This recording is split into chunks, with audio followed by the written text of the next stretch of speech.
Assalamualaikum warahmatullahi wabarakatuh. Pada pertemuan pemrograman web sebelumnya, kita sudah coba buat terkait dengan login dari user kita, di mana ketika pustakawan kita memasukkan username dan password, ketika username dan passwordnya benar, maka akan masuk ke halaman berandanya. Nah, ketika sudah sampai ke halaman beranda, tampilannya masih not found ya. Kenapa? Karena kita masih belum buat halaman untuk user pustakawan kita. Nah, kalau kita coba lihat di sini, ini sudah ada login kita. Kita masukkan username-nya 123 misalnya. Kita login. Login kita berhasil, kita okekan. Dia muncul not found seperti ini karena memang belum ada layout untuk pustakawannya. Nah, sekarang kita akan coba buat layout untuk pustakawan kita. Kita coba lihat. Ini kode pustakawan kita. Perpustakaan ya. Di pustakawan itu baru ada konten ya. Kita perlu di situ ada utamanya, ada konten. Kalau kita coba lihat di sini di not found-nya, layout pustakawannya tidak ada. Jadi kita coba lihat layout-nya belum ada ya. Jadi ini bisa kita copy dari layout utamanya. Di sini kita buat layout pustakawan. Layout pustakawan seperti ini. Nah, untuk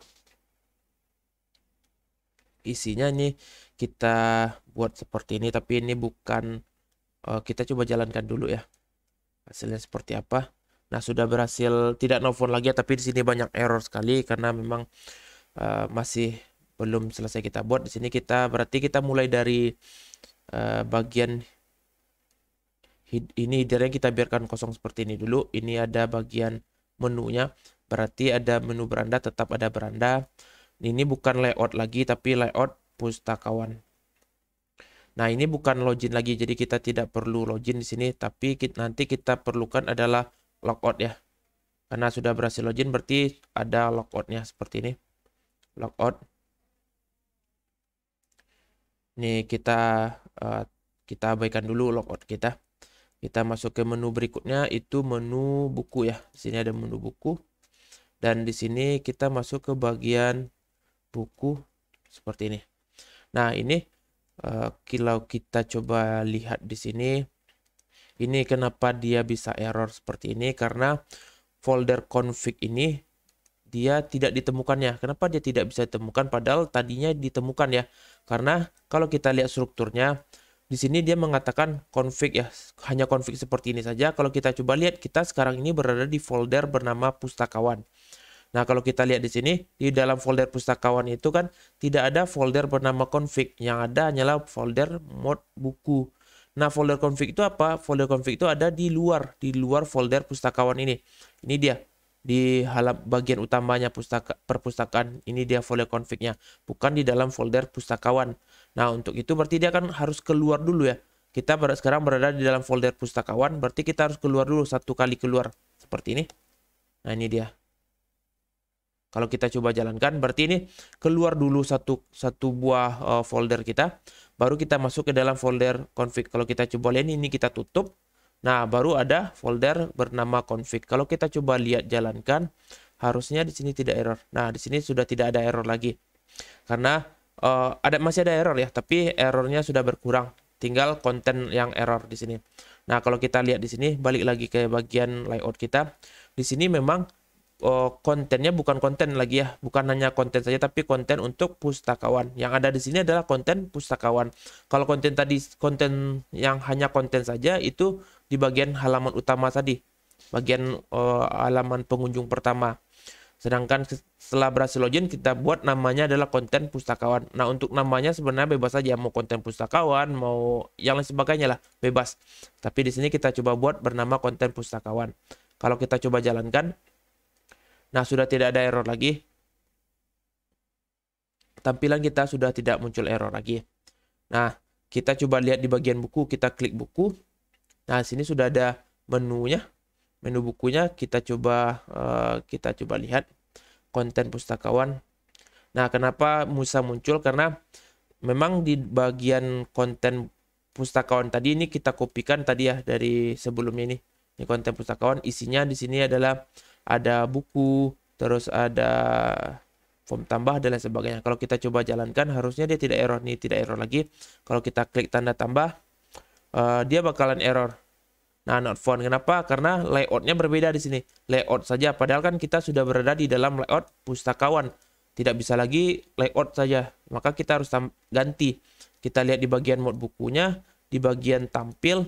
Nah, di sini bukan layout lagi, tapi layout pustakawan. Nah, begitu juga dengan yang lainnya. Ini juga pustakawan juga. Karena sekarang ini adalah kawasan atau ini adalah layoutnya untuk pustakawan. Tampilan pustakawannya. Bukan layout biasa saja atau layout yang di luar ini kan layout biasa yang pengunjung tanpa login. Ini pengunjung yang sudah login itu pustakawan kita. Kalau kita coba jalankan lagi,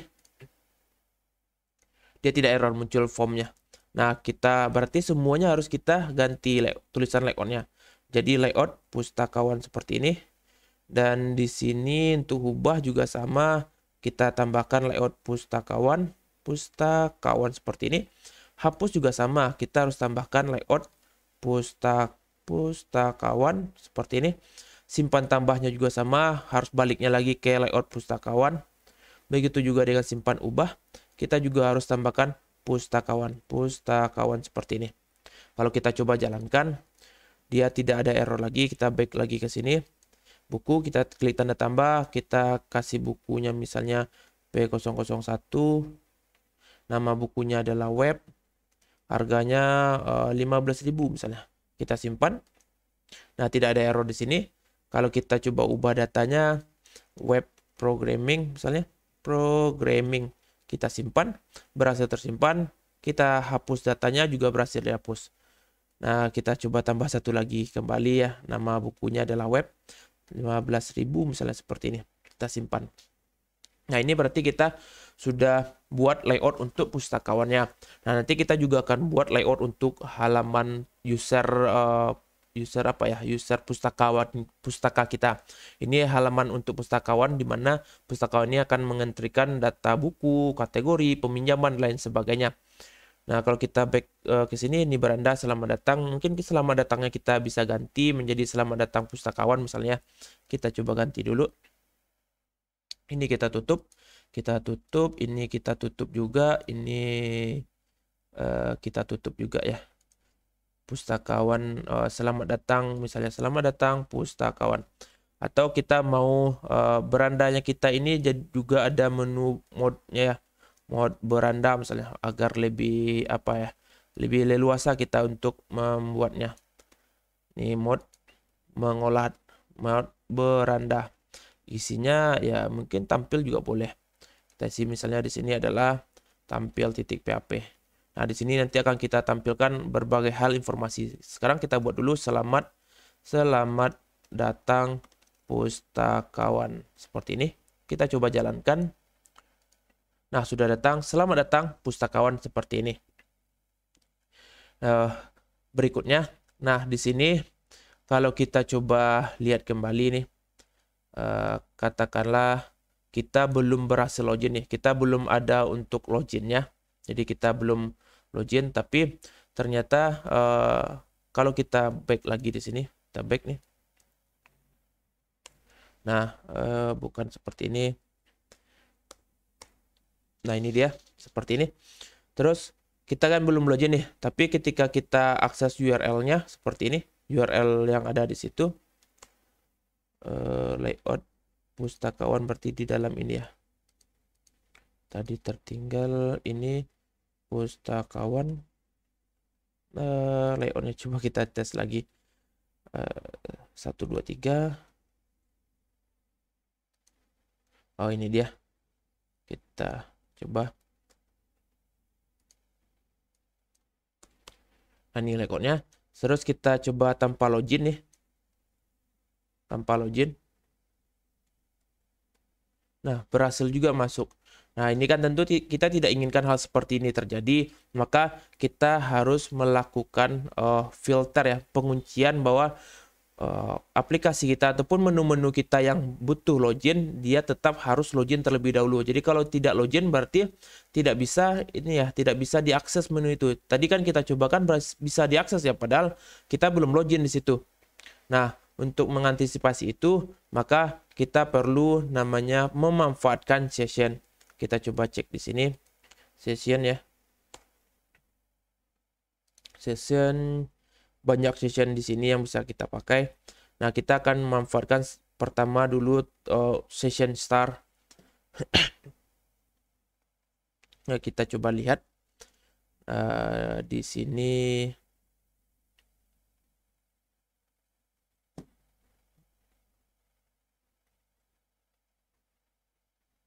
Ini banyak session ya. Kita mau coba pakai mana session start ya. Session start di sini. Nah, session ini apa sih sebenarnya fungsi dari session? Nah, session ini fungsinya untuk menyimpan informasi secara sementara. Kalau kita simpan informasi itu di database, berarti kan permanen tersimpan di dalam database kita. Tapi kalau session ini sifatnya menyimpan informasi secara sementara ya. Nah, nanti ketika sessionnya sudah berakhir, maka data itu juga bakalan habis. Jadi untuk menyimpan sementara ini ada dua ya. Ada namanya cookie sama session. Nah, bedanya apa? Kalau cookie itu dia menyimpan informasinya di level browser, web browser klien kita. Nah, tapi kalau session ini dia menyimpan informasi itu di sisi servernya. Jadi untuk bagian login ini kita akan manfaatkan di bagian session ini. Kita akan memanfaatkan session. Jadi menyimpan informasi sementara. Nah, di sini kita akan cobakan, kita tambahkan dulu di bagian proses login kita. Kita back dulu di sini. Kita lihat di bagian mana dia modulnya. Nah, ini dia proses login kita. Nah, di bagian proses login ini kita mesti tambahkan satu buah session ya. Jadi kita harus buat sebuah session. Bukan di sini dulu ya, kita harus tambahkan di bagian layoutnya ya. Di bagian layout di sini kita tambahkan dulu session startnya. Kita mulai sessionnya, tutup, kita letakkan di sini session start seperti ini, jangan lupa titik koma. Nah, di sini jadi kita mulai dari session start terlebih dahulu. Nah, setelah session start, baru kita letakkan di bagian proses login ini. Kita akan simpan informasi terkait dengan yang jadi primary key kita di sini adalah ID pustakawan. Berarti kita akan simpan data terkait ID pustakawannya. Maka kita letakkan di sini. Jadi ketika datanya itu sudah benar, dapat nilai 1 kan berarti datanya ditemukan. Maka kita simpan informasi yang biasa kita simpan itu adalah yang bagian primary key-nya. Jadi kita letak MySQL fetch. Kita coba lihat dulu mana dia ya. MySQL, kita coba cek di sini dulu. MySQL fetch ASOC saja kita pakai. Ini kita boleh pakai baris seperti ini. Ini dia result. Terus kita panggil baris yaitu ID pustakawan seperti ini. Dan kita simpan di dalam sebuah variabel session bernama ID pustakawan juga. Apakah harus ID pustakawan juga kita buat nama variabelnya? Itu tidak harus ya. Kalau yang bagian ini harus sama persis seperti field yang ada di dalam database kita. Field di bagian pustakawan ya. Nama fieldnya adalah ID pustakawan. Nah, sedangkan di bagian session ini variabel yang tidak harus sama seperti yang ada di dalam database kita. Kita boleh kasih nama yang berbeda. Tapi di sini kita agar tidak membingungkan dulu, kita kasih nama sama dulu dengan yang ada di dalam database kita. Seperti ini. Nah, berikutnya kita harus tambahkan juga di bagian pustakawan. Mana dia pustakawan kita? Di bagian layoutnya juga kita letakkan di atas sekali di sini. Kita letakkan PHP seperti ini. Terus kita session startkan juga. Terus kita panggil tadi variabel session kita. Variabel session kita tadi namanya adalah ID apa tadi ya? ID pustakawan ya. ID ID pustakawan seperti ini. Nah, kita sebentar dulu, kita coba cek dulu ya. Apakah ada ID pustakawan? Kita coba login dulu.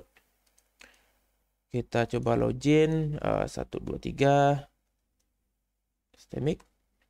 Udah berhasil login. Nah, ini dia sessionnya tadi ada 1.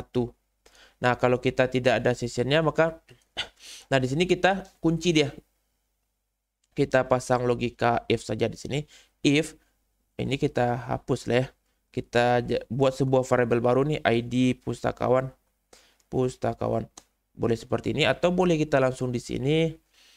Ini juga boleh, tapi kita coba di sini dulu. Insert. Nah, ini jika tidak ditemukan adanya ID pustakawan. Nih. Jika ditemukan ya. Nih ada ditemukan, maka boleh mengakses ini. Semua yang ada di sini. Tapi jika tidak ada ID pustakawannya, nah kita letakkan di bagian bawah ini. Tekan di sini, kita kunci, else-kan di sini, else. Jika tidak ada, maka kita echokan dulu. Kita copy yang ini saja biar lebih cepat. Mana ya? Header lokasi juga boleh. Atau coba kita tes di sini lagi ya. Pakai JavaScript juga boleh seperti ini. Script. Atau kita coba header lokasi yang ada di sini dulu. Kita letakkan di sini. Dia harus kembali lagi ke layout ya. Harus ke layout kita, layout pustaka. Bagian beranda. Kita coba jalankan dulu. Ini dia. Kita untuk membuktikannya berhasil atau tidak, berarti kita harus hapus dulu ya. Jadi kita harus buat dulu fungsi untuk logoutnya ya. Untuk logout agar sessionnya sudah kita buat tadi. Jadi kalau kita buat session start seperti ini, dia akan selalu menyimpan ID-nya. Beda dengan post ya, metode post, metode pengiriman data kan adalah yang kita pernah coba pelajari, ada metode post dengan metode get. Nah, kalau metode post dan metode get itu hanya ketika mengirimkan data, maka hanya berlaku untuk 1 kali proses saja. Nah, sedangkan metode untuk session ini penyimpanannya itu informasinya akan selalu tersimpan sampai sessionnya dihancurkan. Dia ada session destroy. Kalau kita coba lihat di bagian mana, kita coba lihat di bagian fungsi ini ada session. Kita coba lihat session destroy. Ini dia session destroy. Session destroy ini fungsinya untuk menghilangkan semua session ataupun informasi variable session yang sudah pernah kita buat sebelumnya. Di sini kan kita sudah buat variable sessionnya bernama ID pustakawan ya, di session ID-nya. Jadi untuk menghapusnya bagaimana? Jadi kita buat di sini di bagian layout pustakawan seperti ini, layout. Kita lihat di bagian mana dia kontennya. If ini kita kasih logout seperti ini. Terus kita session isinya adalah session destroy seperti ini. Kita letakkan di sini. Ini dia session destroy. Coba kita tes seperti ini dulu. Session destroy. Ada yang error katanya. Oh, ini bukan titik 2 ya, tapi titik koma. Kita coba jalankan dulu. Kita tes logoutnya. Nah, dia balik lagi ke sini ya. Hancur destroy-nya. Kita coba redirect-nya yang ini dulu. Ini kan coba kita, ini tadi sudah kita buat layout pustakawan beranda seperti ini. Nah, tidak bisa ya. Tidak bisa lagi kita akses nih.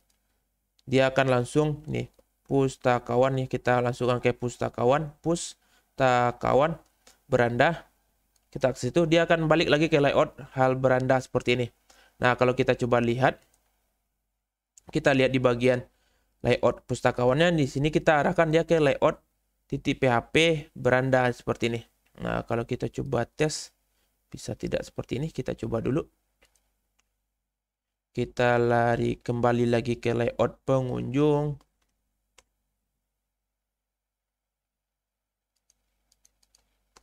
Tidak bisa kita pakai ini saja ya. Kita pakai JavaScript saja di sini untuk meredirectnya kembali ya. Di sini kita kasih echo script language. Kita pakai JavaScript seperti ini. Dokumen location ref seperti ini. Terus kita tutupkan scriptnya seperti ini. Script language. Nah, kita coba cek kembali pengunjung beranda, pustakawan, layout pustakawan, layout pustakawan beranda. Nah, dia akan kembali lagi ke halaman login ya, ke halaman beranda kita utama. Nah, kalau kita coba lihat lagi, kalau tadi sebelumnya kan tanpa kita login ya, dia bisa kita akses. Misalnya pustakawan, tadi pustakawan, layout beranda seperti ini. Kita jalankan. Dia kalau tadi sebelumnya, kita coba hapus dulu ini. Kita hapus dulu. Kita tes. Ini. Kita tes. Kita tes dulu. Ini kita tutup. Ini kita tutup juga. Kita coba jalankan kembali. Kita buka halaman beranda pustakawan ya. Ini kita belum login ya. Layout. Oh, bukan layout dulu ya. Pustakawan ya seperti ini. Kita enter. Dia sudah walaupun ada error sini 49 ya katanya. Oh, yang ini ya. Ini error 49. Kita coba jalankan lagi. Nah, bisa login, bisa masuk ya ke halaman pustakawan. Padahal kita belum login. Nah, untuk mengantisipasi itu, kita coba back lagi. Nah, kalau kita harus kunci, makanya kita harus kunci di sini. Dengan session di sini dia. Ini fungsi sessionnya. Kalau kita fungsikan ini, kalau tidak ada sessionnya, maka dia akan kembali ke halaman utama. Di sini kan kita tidak ada session nih. Sessionnya tadi sudah kita hancurkan. Kita jalankan di sini. Dia kembali lagi ke halaman beranda kita. Kalau kita login sini, berhasil login. Nah, baru dia bisa masuk ke halaman login layout pustakawan kita. Kita bisa masukkan buku dan lain sebagainya. Kalau tanpa kita copy ini dulu ya, tanpa ada login, tanpa ada loginnya, kita cek di sini. Nah, dia tidak akan bisa masuk ke halaman pustakawan kita. Jadi untuk pertemuan hari ini kita mulai memfilternya ya. Jadi sudah form login, proses loginnya kita sudah selesaikan. Jadi kuncinya cukup sampai itu dulu untuk bisa mengunci user yang tidak login tidak bisa akan mengakses menu-menu yang memang diperbolehkan hanya untuk login. Nah, untuk pertemuan kali ini kita cukupkan sampai di sini. Sampai ketemu lagi di pertemuan berikutnya. Assalamualaikum warahmatullahi wabarakatuh.